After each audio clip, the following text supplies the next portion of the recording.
లాగా వీడు మళ్ళీ మహారాజులా వచ్చేసి ఎమ్మెల్యేగా పోటీ చేస్తున్నారు. మన ఓట్లు వేస్తామా, వేసుకుందామా? మనం టీవీలో సినిమాలు చూస్తాం, టీవీలో సీరియల్ వస్తుంటే ఒక ఆడపిల్ల కష్టపడుతుంటే లేదు, మనం కూడా ఏడుస్తాం. అరే టీవీలో ఆడపిల్ల మోసపోతే మనం ఏడుస్తున్నామే, సొసైటీలో ఇలాంటి దొంగనా కొడుకులు మసలే అని ఇలాంటి వాళ్ళని మనం కమ్మ పేర, మన కులం పేర ఎందుకు మనం టార్గెట్ చేయాలి?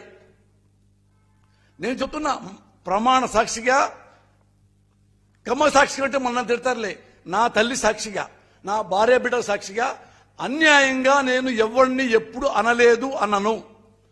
వీడు దొంగ అన్నా. ఇంతకంటే నెంబర్ 1 కిలాడి ఎవడు? నారా చంద్రబాబు నాయుడు. నారా చంద్రబాబు నాయుడు గారు ఫస్ట్ ఇల్లు తెలుసా మీకు? నాకంటే చిన్న ఇల్లు, నేనే పేదోడిని, నాకంటే పేదోడు. మరి 1,00,000 కోట్లు ఎలా సంపాదించాడు? మన కమ్మాన్ని అడుగుదాం.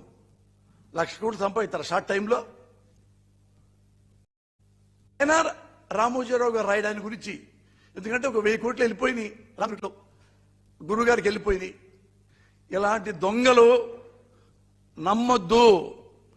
ఉన్నాళ్లలో మనకి one of the best chief minister Jaganmohan Reddy.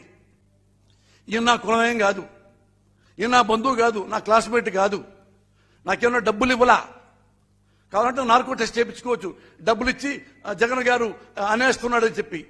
ప్రమాణ సాక్షిగా అతన్ని క్యారెక్టర్ చూసే 14 ఏళ్లుగా అతని వెంట తిరిగి అతన్ని క్యారెక్టర్ చూసే, అట్లనే నా సొంత బ్రదర్ లాగా భావించి క్యారెక్టర్. ఎందుకు మన కమ్మ నాయకుడిని మనం టూ అంటున్నాము? Because of bad character. మీరు ఇదే తెచ్చుకోండి. మనకు కులం ఎంతవరకు అంటే ఉనికి, ఐడెంటిటీ అంతవరకు మన కులం పెట్టుకుందాం. ఏమ్మా మన కులం వాడు మనకేం చేశాడు? ఒకటే నువ్వు క్వశ్చన్ వేసుకోండి, మీరు ఆన్సర్ కూడా, నీకు క్వశ్చన్ వేస్తా, మీరు ఆన్సర్ చెప్పుకోండి. విజయవాడలో ఈయన ది గ్రేట్ నారా చంద్రబాబు నాయుడు రాజకీయ భవిష్యత్తు కోసం వంగవీటి రంగా గారిని ప్లాన్ చేసి మరీ చంపించాడు. అప్పుడు విజయవాడ 3 రోజులు 4 రోజుల పాటు స్వైర వ్యవహారం. ఎంతో మంది కమ్మోళ్ళు, ఎంతో మంది ఆడపిల్లలు చచ్చిపోయారు, మానం పోయింది, శీలం పోయింది, నరికేశారు, ముక్కలు ముక్కలుగా నరికేశారు. అమ్మా అప్పుడు ఈ మన చంద్రబాబు నాయుడు ఎక్కడున్నాడు? మన కోసం పరిగెత్తుకొచ్చాడా? హైదరాబాద్ లో దాక్కున్నాడు వాడు.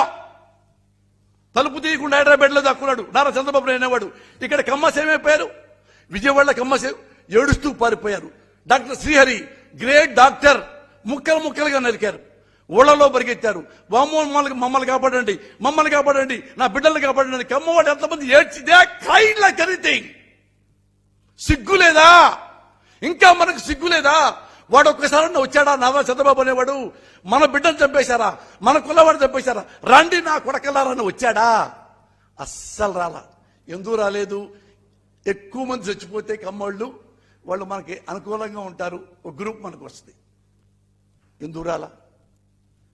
చచ్చిపోయిన ఆడపిల్ల ఇంటికి ఎందుకు రాలా? చచ్చిపోయిన వాళ్ళ కమ్మవాళ్ళ ఇంటి ఎందుకు రాలా? తెలుసుకోండి, దండం పెడుతున్నా, తెలుసుకోండి.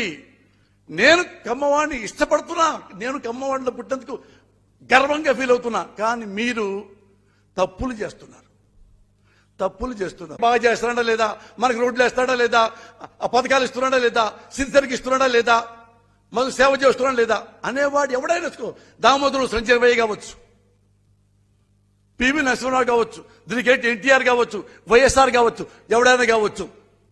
బట్ నారా చంద్రబాబు నాయుడు అనేవాడు కాదు. Is not at all suitable as chief minister. ఇది మీకు చాలాసార్లు చెప్పాను తల్లి, కమ్మ సోదరి మనులారా, కమ్మ సోదరులారా. ఎందుకంటే ఇవన్నీ ఇప్పుడు చెబుతుంది చూడండి. ఇప్పుడు అతను గ్రేట్గా వాలంటీర్స్ని పెట్టి పథకాలు ఇస్తుంటే చిన్న చిన్న ఆడపిల్లలు, మెంటల్లీ హ్యాండిక్యాప్డ్, ఫిజికల్లీ హ్యాండిక్యాప్డ్స్ వాళ్ళందరూ ఇంటికి వచ్చి పాపం ఈ వాలంటీర్స్ వాళ్ళకి 3,000 ఇస్తుంటే వాడికి కన్ను కొట్టి నారా చంద్రబాబు నాయుడు, వాడెవడు నిమ్మగడ్డ రమేష్ అనేవాడు, వాడు నిమ్మగడ్డో క్యాన్సర్ గడ్డో నాకు తెలియదు, కానీ వాడిని అడ్డం పెట్టుకుని ఇక్కడ ఇంటికి వచ్చి పథకాలు ఇవ్వడానికి వీల్లేదు, డబ్బు ఇవ్వడానికి వీల్లేదు.